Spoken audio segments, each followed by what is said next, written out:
Neal and John, thank you so much for joining me today. Congratulations on the last rodeo. A really great film. Neal, let's start Thanks, with man. you. We find Joe really in a dark place in his life, with things that have happened that, I mean, with the progression of life, things just happen. Where did you channel Joe Wainwright? Semi-autobiographical in the pain that I went through years ago when I got fired from a show and couldn't get a job and lost my house, my cars, my swagger, my everything. If it weren't for this guy pulling me out of the ashes to get me back onto Justified, I don't know where I'd be because no one was giving me a chance. So for Joe Wainwright, it's the same kind of thing. When he lost his wife 15 years ago to brain tumor, and then he got on a bull, got drunk, and broke his back. His life has just been kind of torturous and selfish through his own pain for all these years. And then something happens to bring him out of it. And as much as I loved writing the script, when I handed this over to John Avnet to make it his own, he just made this.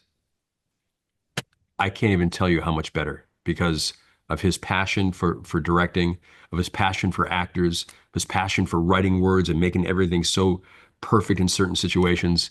No other director could have done this film at an $8.5 million budget to make it look like a $50 million film the way John Avnet did. So, ladies and gentlemen, I give you John Avnet.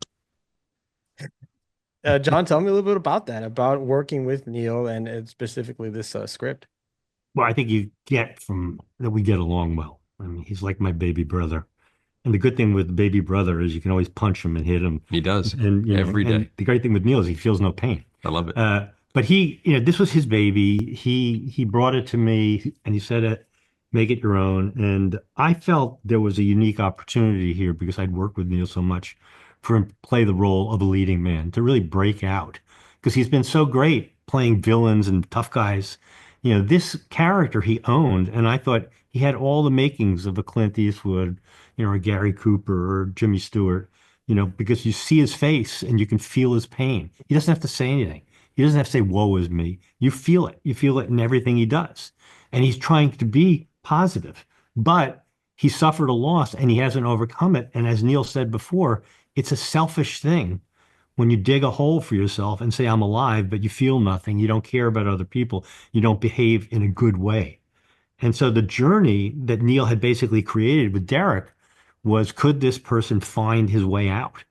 And it became, what interested me the most in many ways, this father-daughter story. Could he undo some of the damage that the pain he felt had caused? And similarly with Michael T, because that pain pushed away his best friend. And then how does he ultimately express it?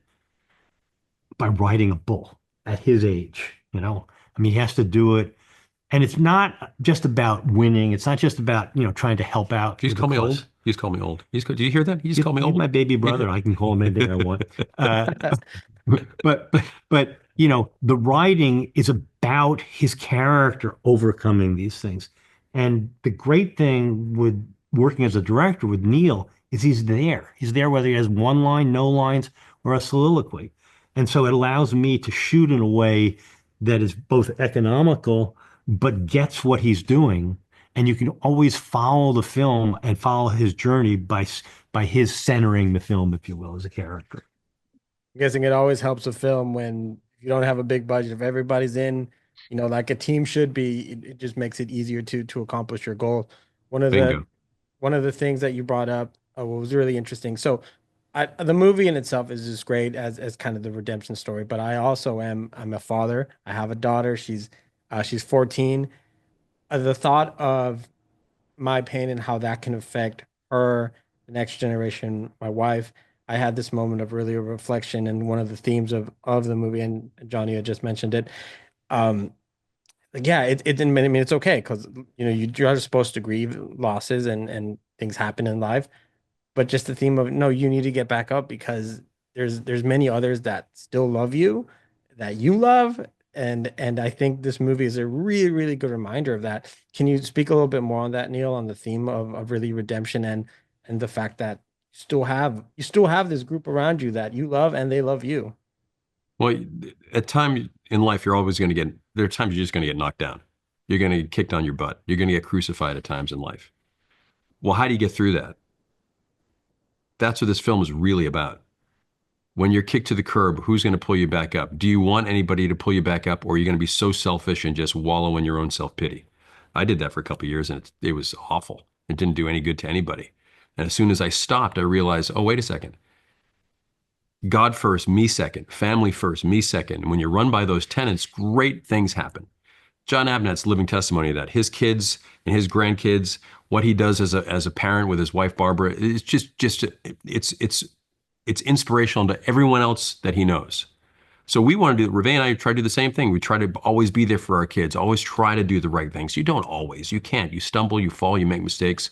We're sinners, we're human, we're flawed. That's part of life. But how you get back up and dust yourself off dictates what kind of man or woman you are. And in this situation, there's a hard situation that goes on between myself and my daughter in this film. I've leaned on her so much since my wife died, and I haven't given her the love that a father should give, or her giving her father the love that a daughter should give. And we have to work through it. And by the end of the film, we figure it out. And that's through faith, and that's hard work, and that's through love and understanding each other. And John pulled that out of all of us. That was his idea for the film.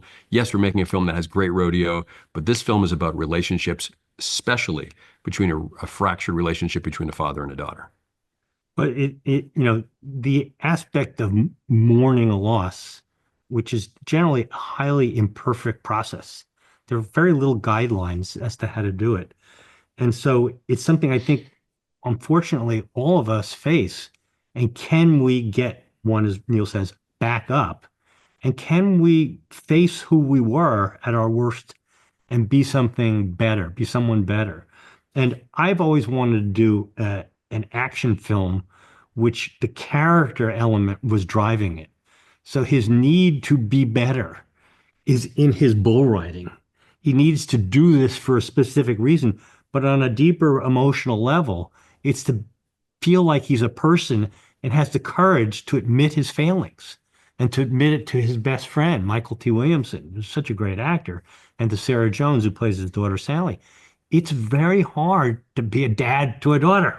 Of course you're going to fail. Can you own up to it and try and be better?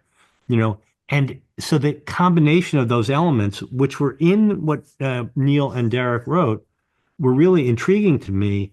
And again, Neal as a leading man with this kind of economical way of performing, where he implies so much by his performance, by being there, I thought was a really great vehicle, perhaps, to deal with this. And when you say it moved you, I think we both go, yeah, that's what we hope. The surprise, in a way, when you go to the movie. But also, as much as I loved that part of the film, and to me, that's really the driving force, the relationships of the film.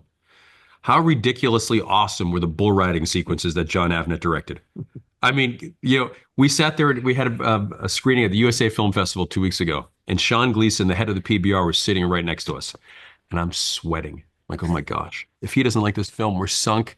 He's never going to publicize this thing. He's never going to talk about it. He's going to kick us to the curb. And I keep looking down at him through the film, and a couple times I see him doing this to his eyes, when he's laughing or he's getting, and after the film, he comes up to me and grabs me and says, "That is now my new favorite film of all time." Why is that? Was it because of the relationships? Yes.